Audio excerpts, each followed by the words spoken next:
Okay, the Carcano 9124 Carbine. I call it the gun of controversy because most of what you hear about this gun, because what it is, it's a long rifle that has been modified, the barrel cut off and shortened and turned into a carbine. It was kind of like a stopgap measure the Italians did in the 1920s after World War I.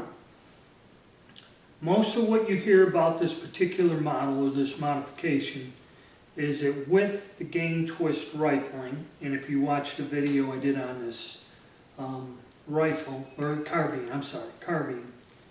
the gain twist starts off like at 24, one turn. The rifling starts off at about one turn in 24 inches, the specific thing I have in the other video. And it ends at the muzzle on a 30-inch barrel, roughly 30-inch barrel, at one turn in about 7 or 8 inches, because it's in millimeters. So when you cut the barrel down to 17 inches, how much of the twist, the gain twist, are you cutting out? So everybody says, hey, you know, the guns are inaccurate, they don't shoot worth a damn, you can't hit nothing with them. And I couldn't believe that the Italians would take 250,000 rifles, about 240,000 of them, and cut them down like this if they ended up being useless. So the gist of this video was to go out, shoot the rifle, prove this theory one way or the other. And the reason I'm making this little preamble is because I went out on the range, I shot one type of bullet or ammunition, and I got one set of results. So I said, all right.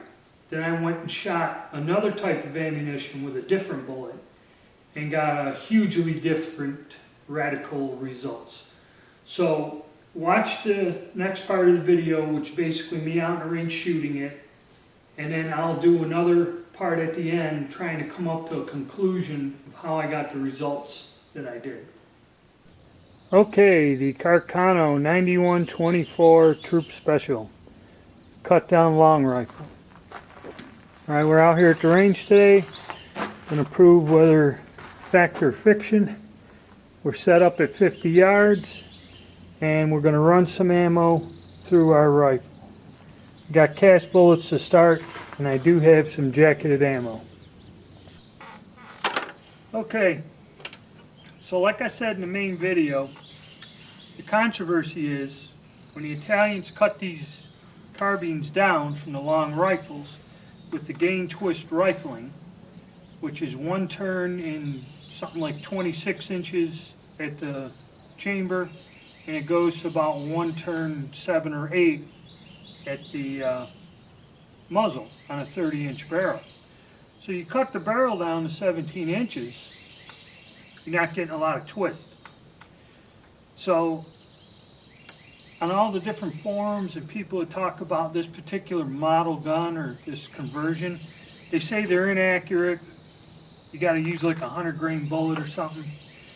And I'm just curious, did the Italians knowingly manufacture or modify a gun that was inaccurate and basically somewhat useless? So we're going to try to test that theory out. So what I'm going to do is take some of my cast bullet ammo, and fire a few rounds down there to see what we're doing. We got the sight set at the 300-meter battle sight. In other words, the front sight's, the leaf is flipped forward. And I'm going to get a sight picture and see what I end up with. The sun is making for pretty crappy conditions, but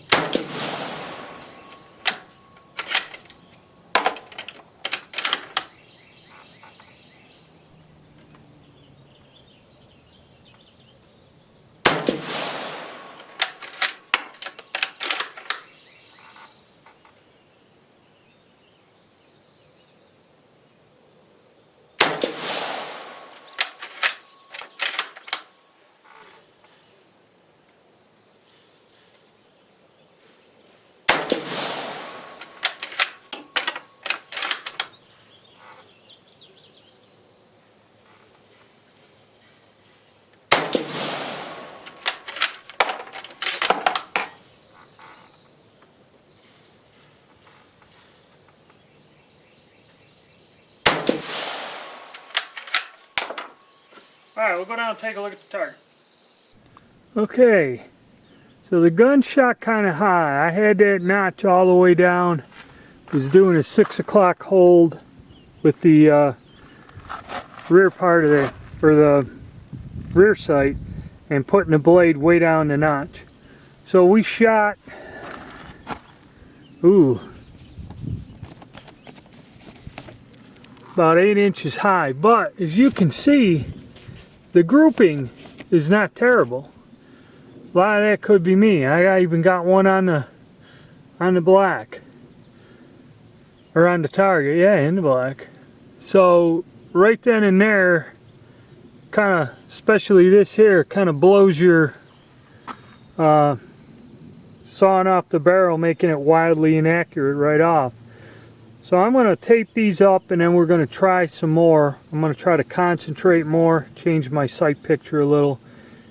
And I'll fire another couple clips of the cast and see if that, you know, concentrating, taking my time, see what kind of group we get then. Okay, so the opinion that the cut down rifle, when they cut the barrels down with the gain twist rifling, made them inaccurate and useless, is total bullshit. If you understand the rifle sights, and if you know what you're doing, and another thing, I bring up the point, that rifle was rebored, so the groove depth is a couple thousandths deeper than normal. So them cast bullets, even at, I think it's 270, 271, 272, we're still undersized with the cast bullets. But as you can see, once you understand the proper sight picture, you know, that's more than adequate for a military rifle if you're trained to know what you're doing. I had 2 flyers and went low. Okay, maybe there is something to the barrel being shortened, throwing an odd one, or it could just be, you have to remember, I'm taking that rear sight, the top of the sight, I'm basically lining up with the bottom of this. Then I put the front sight post all the way down where I could just barely see it, and we hit in the black. Okay, that is a 300 meter battle sight. It is calibrated 100% correct, as it should be. Some of these guns get changed around over the years. Alright, I'm going to go and stick up another one of these, and I'm going to try some jacketed ammunition. Okay, now I'm going to try the same thing, same sight picture, using in the Hornady jacketed soft point bullet. This ammunition's a tad bit more expensive because of the cost of the bullet. So that's why I kind of got used to the gun, got some rounds through it with the cast. Let's see what we can get here.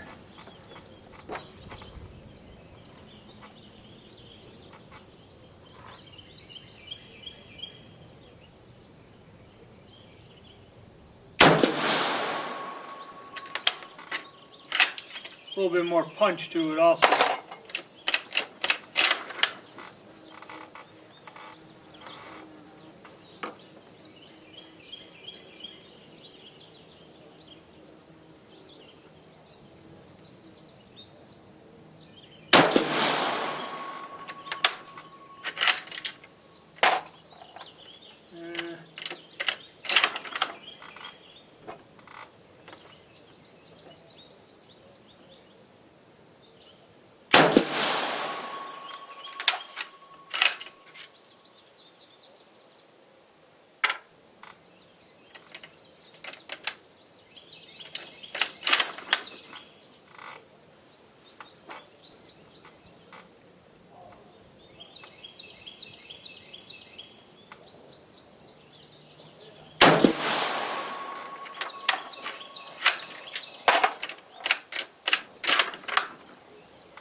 let's go down and see what we did.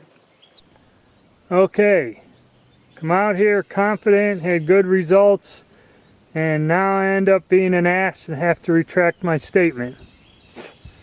With the jacketed bullets, we got the effect that everyone describes. Shotgun pattern. Okay, one way up here, one over here, one here. It's 3, 4, 5, 6. So we're spreading a couple feet apart, and it looks like they're keyholing as they come in. That one there too. Got this sun in my eyes. Yeah, it looks like they're keyholing. So there you go. There's your 2-foot pattern with a jacketed bullet. Now my only the only way I could come up with it is when I measured the bore. Like I said, 271, 72. The cast bullet is 270, way oversized. The Hornady bullets are 267 or something. So when you use an undersized jacketed bullet in this, it's destabilized big time. Now why the larger diameter cast bullets shot well and the gun's under control has to do with the bullet diameter. Now we know the gun has been rebored. It has that asterisk on there. So the bore is large. It's clean, it's nice, but it's larger than normal. And so now we're getting what everyone talks about using jacketed bullets. We get this shotgun effect, and the bullets are keyholing and unstable. They're not making it 50 yards. So probably there is truth to it. I guess it depends on what ammo you use. I was surprised. You have to use an oversized cast bullet to get any accuracy out of this gun. Okay, we're out here with our 91-24 carbine at 100 yards using our cast lead bullets. Took me about 8-10 rounds to figure out where it is, but I got the sight picture down where the bottom of the sheet, and with the notch dropped down a bit, is hitting at 100 yards. I'm not going to lie to you, these are not target sights. These sights are very difficult to get used to. But once you figure them out and where the particular gun shoots, you can get target, you can get lead on paper.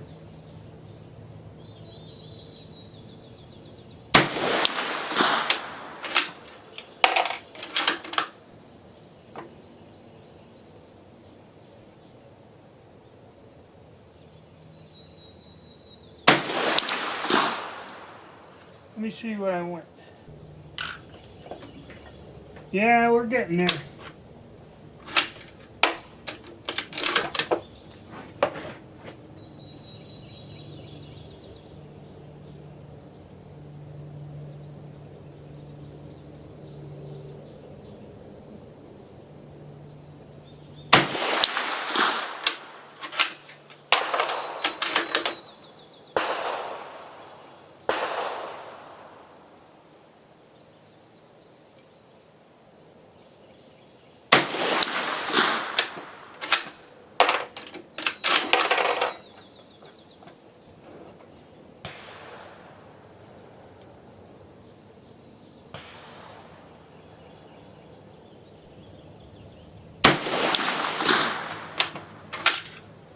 Well, we'll go down and take a look, but I've burned up enough ammo with this gun today, but I'm getting better with these Carcanos where I can hit them. Okay, for our Carcano Troop Special Model 24, as you could see, we were shooting high and then kind of finagling it, kind of got it down where we still hit the bull, kept it on there. Had aim very low. But you could still do it once you understand where the sights are. Okay. Okay, so you've seen the shooting results. So let's go over the key factors of what we do know.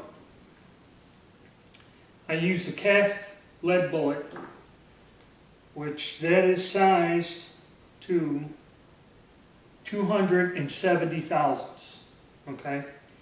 And it works fairly well. The Hornet A jacketed bullet is about 267 and a half, 68 thousandths. They changed it. They made it a little bit, half thousandths undersized.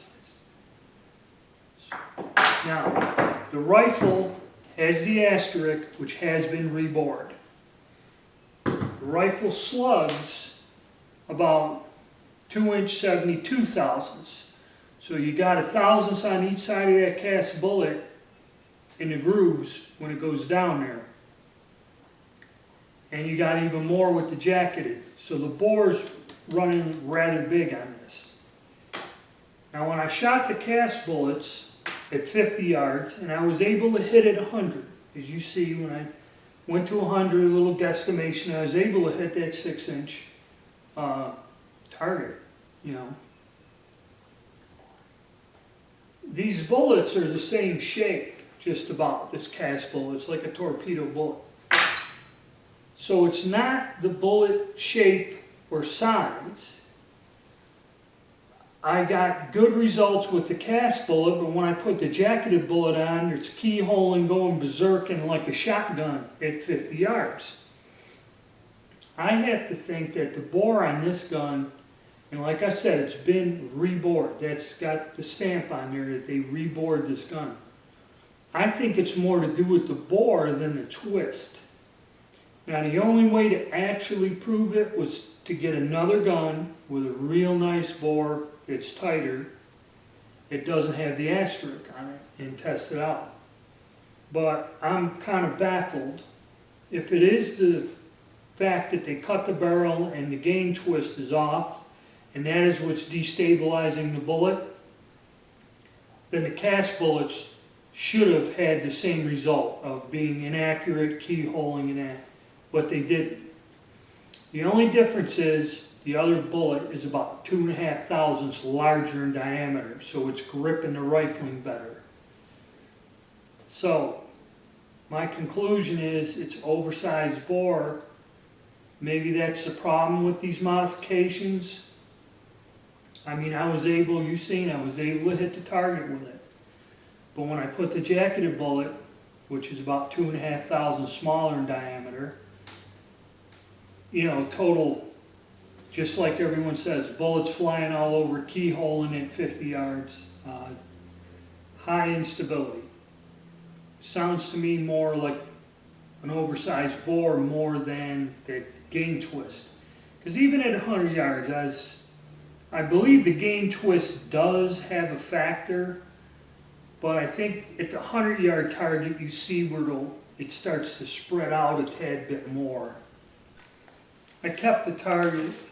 It shot high, and then when I guesstimated, I got some here and there. So you're looking 1, 2, 3, about a 5-inch spread at 100 yards. So probably we got two things going on. The oversized bore and the gain twist rifling being sawed off does affect it. But the fact that I could come close and hit something, you know, with an oversized bullet. Now, service ammunition, probably this gun ain't going to really work worth a crap. Okay? Or were these guns used, if you look in the book, they have riot ammunition, multi-balled stuff. They have all kinds of odd different types of ammo. Were these guns cut down and issued like to police units or prison guards or something like that, or use a different type of ammo? I can't really believe they made 250,000 guns that wouldn't shoot worth a crap, you know? I don't know. That's, I guess, up to debate, but that's my findings, my testing, and my results. I'm kind of baffled at it. You know, I can shoot the gun and hit something at 50 and 100 yards, with specialized ammunition tuned up. So that's kind of the conclusion, kind of stymied there. So I guess it's up to your own opinion of why they did this, or the quality of this gun, or the purpose of it, whether it was a bad choice or not. Alright, I hope you enjoyed the video.